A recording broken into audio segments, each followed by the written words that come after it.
வணக்கம் தலைமையிலே. இந்திய அப்பாவி பொதுமக்களை பகல்காமில் படுகொலை செய்த பயங்கரவாதிகளை அவர்களை படைத்தவரிடமே சந்திக்க அனுப்பிவிட்டோம் அப்படின்னு பதிவு பண்ணியிருக்கிறாரு இந்திய இராணுவத்தின் லெப்டினன்ட் ஜெனரல் ராஜீவ் காய். அங்கே படைத்தவர்கிட்ட இவனுக்கு போகலாம் இந்த 3 பேருமே. ஆனால் அங்கே 72 கன்னிகைகள்கிட்ட இவனுக்கு போக முடியாது. எவனுக்குமே கபாலம் இல்லை. சுட்டு கொண்டதில் நெத்திக்கு மேலே ஒன்றுமே இல்லை. ஒருத்தனுக்கு மூளை எல்லாம் கீழே ஒழுகி விழுந்துருச்சு. இன்னொரு எல்லாம் மிச்சம் எல்லாருக்குமே தலை நெத்திக்கு மேலே ஒன்றுமே இல்லை. மிக கொடூரமாக வேட்டையாடி முடித்திருக்கிறார்கள் நம்ம இந்திய இராணுவ சிங்கங்கள் சொல்லலாம். இது ஒரு கூட்டு படை தேடுதல் நடவடிக்கைகள் கிடைச்ச பரிசு. ஜாயிண்ட் ஃபோர்ஸ் ஆப்ரேஷன் அப்படிம்பாங்க. கூட்டு படையின் தேடுதல் வேட்டைங்கிறது இந்திய இராணுவம், சிஆர்பிஎஃப் மத்திய ரிசர்வ் போலீஸ் படை மற்றும் ஜம்மு காஷ்மீர் காவல்துறையினர் இவங்கெல்லாம் சேர்ந்து தேடியதில் கிடைத்த வெகுமதி. இதில் நேரடியாக சண்டைகள் அந்த இடத்துல ஈடுபட்டது இந்திய இராணுவத்தை சேர்ந்த ராஷ்டிரிய ரைஃபிள்ஸும் பாராஎஸ்எஃப் சிவப்பு பேய்களும் சேர்ந்து இந்த நேரடி சண்டையில் ஈடுபட்டாங்க. இந்த பயங்கரவாதிகளை சுட்டு கொன்னது இந்த இந்திய இராணுவத்தின் உலகத்தின் நம்பர் 1 கமாண்டர்னு சொல்லலாம் சிவப்பு பேய்கள். அவங்க தான் சுட்டு கொண்டாங்க. ஒரு மிகப்பெரிய பயங்கரவாதி, ஹை வேல்யூ டார்கெட்பாங்க, தப்பிக்கவே கூடாது. மிகப்பெரிய பயங்கரவாதி, மிக பயங்கரமாக சண்டைலாம் போடுவாங்கன்னு தெரிஞ்சால் அந்த இடத்துக்கு போவதற்கு முதல் தேர்வு இந்த பாராஎஸ்எஃப் சிவப்பு பேய்கள் தான். இந்திய தரைப்படையின் கமாண்டர்ஸ் அவங்க. இந்த இடம் மிக உயர்ந்த மலைப்பகுதி, அடர்ந்த காட்டு பகுதிங்கிறதுனால இந்த பாராஎஸ்எஃப்ல பல பிரிவுகள் இருக்காங்க. ஒவ்வொரு இடத்துக்கு சிறப்பாக செயல்படக்கூடியவர்கள். இந்த இடத்துக்குன்னு சொல்லி தேர்ந்தெடுக்கப்பட்டது 4வது படைப்பிரிவு, சிவப்பு பேய்களின் 4வது படைப்பிரிவு. இதோட பெயர் மைட்டி டகர்ஸ் அப்படிம்பாங்க, வலிமையான கத்திகள். பொதுவாக இவங்க ஒரு ரெக்கார்டை மெயின்டைன் பண்ணுறாங்க. தொடர்ச்சியாக இந்த சிவப்பு பேய்கள் வித்தவுட் லாஸில் இந்த மாதிரி ஆப்ரேஷனை முடிப்பாங்க. அதாவது இந்த நம்ம தரப்புக்கு சேதம் இல்லாமல் இந்த பயங்கரவாதியை கொல்வதில் மிக தலைச்சிறந்தவர்கள். தொடர்ச்சியாக இவங்களுடைய நடவடிக்கையை பார்த்துட்டு இருந்தாவே புரியும். நம்ம தரப்பில் எந்தவித உயிரிழப்பு இல்லாமல் செயல்படுவதில் இவங்க ரொம்ப கில்லாடிகள். அந்த அளவுக்கு குறி தவறாமல் சுடுவதிலும் திட்டங்கள் தீட்டுவதிலும் ரொம்ப முக்கியம். மிக சரியாக திட்டங்கள் தீட்டி செல்வதிலும் இவங்க ரொம்ப சிறப்பாக செயல்படுவாங்க. எப்போவுமே நேரடியாக இப்போ சிவப்பு பேய்கள் சண்டை போட்டுக்கிட்டு இருக்காங்க எதிரியை பார்த்தினா அவங்களுக்கு பின்னால் இருந்து எந்தவித தாக்குதலும் அவங்க மேலே நடந்துடக்கூடாது, பக்கவாட்டிலிருந்து தாக்குதல் வரக்கூடாதுன்னு சொல்லி இன்னும் ஒரு பெரிய படைப்பிரிவு இவங்களை சுற்றி நிற்பாங்க. அதனால தான் ராஷ்டிரிய ரைஃபிளும் இந்த சிவப்பு பேய்களும் சேர்ந்து அந்த அடர்ந்த வனாந்த காட்டுக்குள்ளே போய் துல்லியமாக மிக கொடூரமாக இந்த நம்ம பொதுமக்களை தொட்டவனை கொன்று முடிச்சிருக்கிறாங்க. அந்த கொலைகாரரின் அந்த பிணங்களின் புகைப்படத்தை பார்த்தா இன்னொருத்தன் நம்ம இந்திய மண்ணில் பொதுமக்களை கொலை செய்வதற்கு லட்ச முறை யோசிக்கணும். அந்த அளவுக்கு கொடூரமாக மூளையெல்லாம் வெளியே வர மாதிரி சுட்டு கொண்டிருக்கிறாங்க. இதில் கொல்லப்பட்ட 3 பயங்கரவாதிகள் சுலைமான் ஷா எனும் ஹாசிம் மூசா. இவன் தான் இந்த பகல்காம் தாக்குதல் ஈடுபட்டதில் தலைவன். லக்சர் இ தைபால நம்பர் 1 தளபதியாக செயல்பட்டவன். அதற்கடுத்து 2 பேர் அபு ஹம்சா, ஜிப்ரான். மொத்தம் இந்த 3 பேர் பகல்காமில் நேரடியாக ஈடுபட்டவர்கள். நம்ம பொதுமக்களை கொண்டதில் சுட்டு கொல்லப்பட்டிருக்காங்க. இந்த பகல்காம் தாக்குதல் 22 ஏப்ரல் 2025 நடந்தது. கிட்டத்தட்ட 97 நாட்கள் கடந்து இவர்கள் சுட்டுக் கொல்லப்பட்டிருக்காங்க. கொஞ்சம் காலதாமதம் சொல்லலாம். இதுக்கு என்ன காரணம்னா மிகப்பெரிய கூட்டமாக இருந்தால் சிக்கிடுவானுங்க. ஆனால் இவங்களுக்கு வெறும் 3 பேர் தான் அது ஒளிஞ்சிருந்தனால, சிறிய கூட்டமாக இருந்தனால இவங்களை பிடிக்கிறதுக்கு கொஞ்சம் காலதாமதம். இன்னொன்று, ஒளிந்திருந்த காட்டுப்பகுதி உயர்வான பகுதி. ஒரு காட்டுப்பகுதியை தேர்ந்தெடுத்து உயர்வான மலை முகடை தேர்ந்தெடுத்து இவங்க ஒளிஞ்சிருக்கானுங்க. அதனால் கொஞ்சம் தாமதம். முக்கியமாக இவனுக்கு உபயோகப்படுத்திய சேட்டலைட் ஃபோன்கள் இதுதான் மிக முக்கியம்.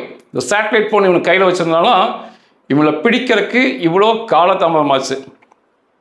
அடிக்கடி நம்ம பார்ப்போம் சேட்டலைட் ஃபோன் உபயோகப்படுத்தும் பயங்கரவாதிகள்னு சொல்லி.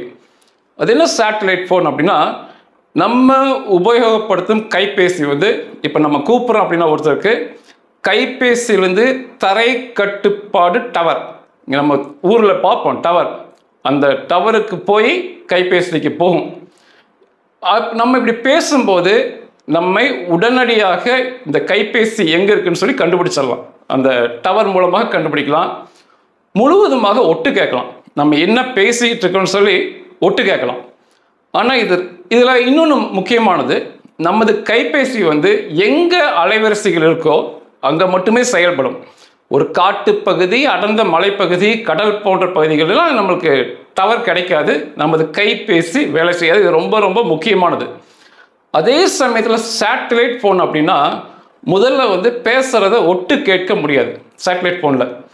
சேட்டலைட் ஃபோனில் இங்கிருந்து பேசும்போது இன்னொரு ஃபோனுக்கு போகும்போது வார்த்தைகள் துண்டிக்கப்பட்டு மாற்றம் செய்யப்பட்டு தான் வழியில் போகும்.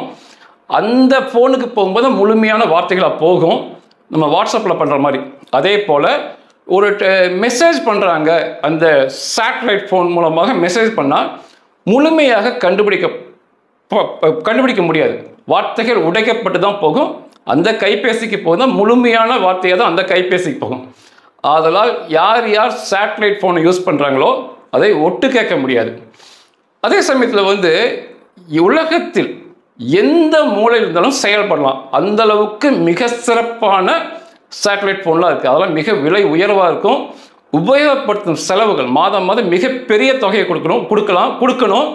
ஆனால் உலகத்தின் எந்த மூலைக்கும், நீங்கள் எவ்வளோ பெரிய மலையாக இருந்தாலும் சரி, எவ்வளோ பெரிய கடலாக இருந்தாலும் சரி, அங்கே கூட பேச முடியும். என்னென்னா கால தாமதமாகும். இப்போ நம்ம செல்ஃபோனில் பேசுகிறோம், உடனே நம்ம பேசுறதான் கேட்கும். இது அப்படி இல்லை. இங்கிருந்து சேட்டலைட்டுக்கு போய் கீழே வரும். அதுக்கான கொஞ்சம் வினாடிகள், கொஞ்சம் காலதாமதமாகும். எங்கே வேணாலும் பேசலாம். இது எப்படி செயல்படுது அப்படின்னா, இந்த சேட்டலைட் ஃபோன் வந்து பேசும்போது சேட்டலைட்லேருந்து சேட்டலைட் ஃபோனிலிருந்து நேராக சேட்டலைட் போகும். 2 விதமான சேட்டலைட் இருக்குது மேலே சுற்றும். ஒன்று லியோம்பாங்க, லோ எர்த் ஆர்பிட் சேட்டலைட்பாங்க. இது வந்து 500 கிலோமீட்டர் வந்து 2000 கிலோமீட்டர் உயரத்தில் நிலைநிறுத்தப்படும். இப்போ இங்கேருந்து சேட்டலைட்டில் பேசுனாங்கன்னா இங்கிருந்து அந்த சேட்டலைட்டுக்கு போய் அங்கிருந்து நேராக கீழே வரும். இடையில எந்த வித வழிமறிப்பும் கிடையாது. இதை கண்டுபிடிக்கவே முடியாது. ஒன்று. இன்னும் வந்து ஜிஎஸ்ஓ அப்படிம்பாங்க, ஜியோ ஸ்டேஷனரி சேட்டலைட் அப்படிம்பாங்க.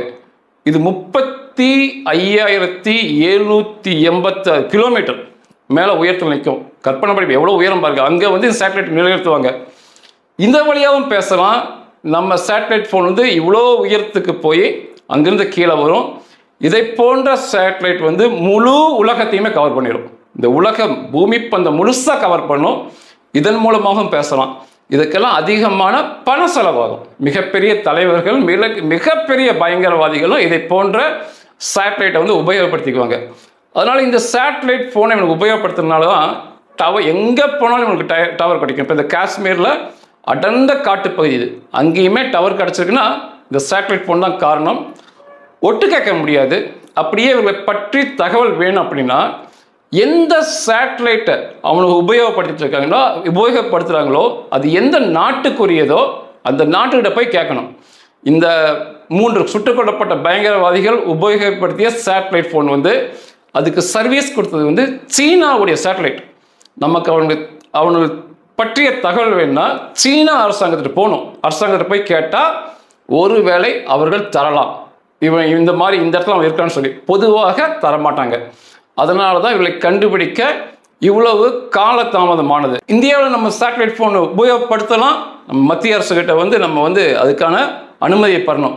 ஒரு சேட்டலைட் ஃபோன் வந்து விலை கம்மினாலுமே 1 லட்ச ரூபா வரும், அதுக்கு மேலே போகும். மாதாந்திர கட்டணம் 20,000 ரூபா வரைக்கும் வரலாம். நீங்கள் ஜிஎஸ்ஓ சேட்டலைட்லாம் நீங்கள் உபயோகப்படுத்தணும், அதுக்கான அனுமதி வாங்கினீங்கன்னா இன்னும் அதிகமான மாதாந்திர கட்டணத்தை நீங்கள் கட்ட வேண்டி வரும். இது எதுக்காக இந்த சேட்டலைட் ஃபோன் வச்சுருக்காங்க அப்படின்னா, இராணுவ அதிகாரிகள் உபயோகப்படுத்துவாங்க. இவர்கள் பேசுவது ஒட்டு கேட்கவே முடியாது. ஒட்டு கேட்டாலுமே வார்த்தைகள் உடைக்கப்பட்டு போகும், யாராலும் கண்டுபிடிக்க முடியாது. இராணுவ அதிகாரிகள் முக்கியமான உத்தரவுகளை சேட்டலைட் ஃபோன் மூலமாக தான் உபயோகப்படுத்துவாங்க. கப்பலில் செல்பவர்கள் இந்த சேட்டலைட் ஃபோனை உபயோகப்படுத்துவாங்க. அதே போல் தேடும் பணியில் ஈடுபடுபவர்கள் இந்த சேட்டலைட் ஃபோனை வச்சுருப்பாங்க. மலையேற்ற பயிற்சிகள் அவங்கள இந்த சேட்டலைட் ஃபோனை உபயோகப்படுத்துவாங்க. இப்போ பயங்கரவாதிகள் மார்க்கெட்டில் இந்த ஃபோனை வாங்கிக்கிட்டு இந்த சேட்டலைட் சர்வீஸை உபயோகப்படுத்தி இவருடைய பயங்கரவாத திட்டங்களை நிறைவேற்றுறாங்க. இதை பிடிப்பதற்கு மிக கஷ்டம். இவங்க நம்ம இந்திய அரசாங்கத்தால் இந்த சேட்டலைட் ஃபோன் எங்கே என்ன பேசுகிறாங்கன்னு ஒட்டு கேட்க முடியாது. ஆனால் எங்கே செயல்படுதுன்னு கண்டுபிடிக்கலாம். இந்த சேட்டலைட் ஃபோன் எங்கே செயல்பாட்டில் இருக்குது, எந்த இடத்துல இருக்குன்னு சொல்லி இவர்களால் கண்டுபிடிக்க முடியும். அப்படி மாட்டின இவன் காலதாமதமாக மாட்டினது காரணமும் இவர்கள் உபயோகப்படுத்திய சேட்டலைட் தான். இவர்கள் மாட்டிக்கொண்டது காரணமும் இவர்கள் உபயோகப்படுத்திய சேட்டலைட் ஃபோன் தான். இந்த பகல்காம் தாக்குதல் முடிஞ்ச பிறகு நம்ம எதையுமே நம்ம இராணுவம் செய்யலை, இல்லை புலனாய்வுத்துறை செய்யலைன்னு சொல்லிட்டு இருக்கோம். அதுக்கப்புறம் கிட்டத்தட்ட 1000 பேரிடம் விசாரணை நடத்தப்பட்டது. 1000 அந்த பக்க மக்கள்கிட்ட இவர்களை பற்றி விசாரணை நடத்தப்பட்டது. இந்த ஜூன் 22ஆம் தேதி பர்வேஸ் அகமது ஜோதர் மற்றும் பாஷர் அகமது இந்த 2 பேர் நம்ம இராணுவத்தில் மாட்டினாங்க. இவர்கள் தான் இந்த பகல்காம் பயங்கரவாதிகளுக்கு சுட்டு கொன்ற பயங்கரவாதிகளுக்கு அதற்கு முன்பு அடைக்கலம் கொடுத்தவர்கள். இவர்கள் கைது செய்யப்பட்டது ஒரு மைல்கல் சாதனை சொல்லலாம். இவர்களை விசாரித்ததில் அநேக தகவல் கிடைச்சது.